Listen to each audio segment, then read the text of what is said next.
E quinta-feira é dia de entrevista aqui no nosso Balanço Geral. Hoje a gente fala sobre guarda compartilhada. Já está aqui comigo doutora Dilma Marchetti, que vai trazer então mais informações.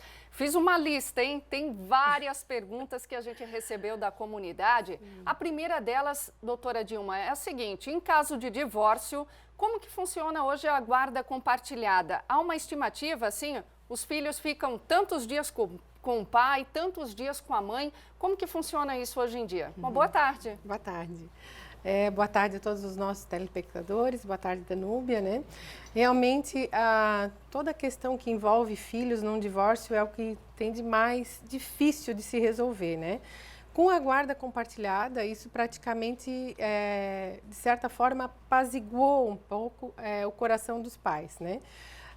Na verdade, não tem um tanto de dias, né? É um pouco equivocada essa ideia, e muitas pessoas que chegam a nós chegam com esse pensamento de que a criança passa 15 dias com o pai, daí pega todas as mochilinhas dela e tal, mais 15 dias com a mãe. Não é bem assim. Até porque é terrível, né? Até para a própria criança ficar um tempo lá, depois vai, pega, leva roupa, tudo vai para casa do outro. Isso é terrível. Eu acho que até a justiça percebeu o quanto isso estava sendo ruim. Isso inviabiliza, na verdade, completamente e afeta o emocional da criança, né? Por isso que se fixa um lar de referência para essa criança, que tanto pode ser com o pai quanto com a mãe, né? Vai ser, na verdade, com aquele genitor que tem melhores condições de oferecer mais estabilidade para a criança, enfim, e às vezes até consensual entre os pais, com quem que essa criança vai ficar. Então, essa criança tem uma referência de residência, na verdade. Ela sabe, eu moro com o meu pai, ou eu moro com a minha mãe. Criança mochileira não é permitido pela justiça justamente pelo mal que faz ao emocional da criança, né? Então se fixa isso e o mais importante, direitos e deveres em relação àquele filho são compartilhados igualmente entre o pai e entre a mãe, né? Então não fica tudo ao encargo de um só, né? Que seria antes a guarda unilateral, que hoje ela ainda existe, mas na verdade ela é deixada mais para exceções, que são os casos, por exemplo, vamos dar um exemplo aqui, que a criança fique com a mãe e o pai tenha uma incapacidade física ou mental e não possa ter a criança consigo no esquema da guarda compartilhada. Então vai ser unilateral, a mãe vai ser responsável por tudo em relação aos direitos e deveres dessa criança. Onde matricular, que escola ela vai, que médico ela vai, qual é o pediatra, qual é o dentista.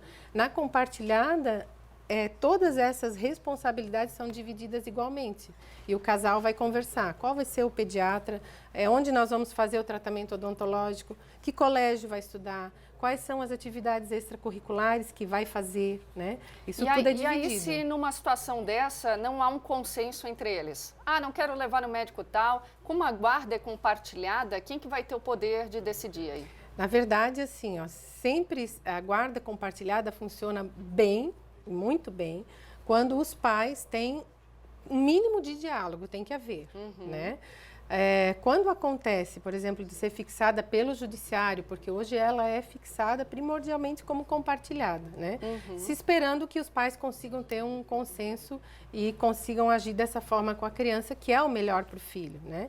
Se não conseguirem chegar a um consenso, o pai achar que o melhor é estudar no colégio X e a mãe acha que é o Y, pode-se levar para o judiciário essa questão e aí o juiz vai analisar, né? Provavelmente vai determinar que seja feito às vezes um estudo sobre o caso, até social ou até psicológico, enfim, dependendo do que é a questão envolvida, né? E vai decidir o que é melhor para aquela criança. Sempre é o interesse da criança, não do pai, não da mãe, né? O interesse da criança é que tem que prevalecer. O ideal é que não chegue a esse ponto, né? Que sempre tenha um consenso entre eles, que eles consigam ter diálogo, até porque quem sofre ali são os filhos. E numa situação como essa, tem ainda o pagamento de pensão ou todos os custos são divididos igualmente?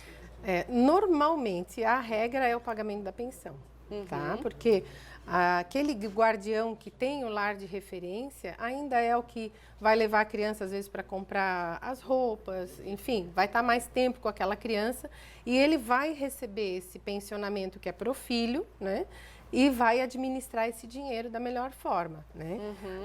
Mas já tive casos, por exemplo, do judiciário não fixar alimentos porque a criança ela transitava de forma muito igualitária entre o lar do pai e o da mãe.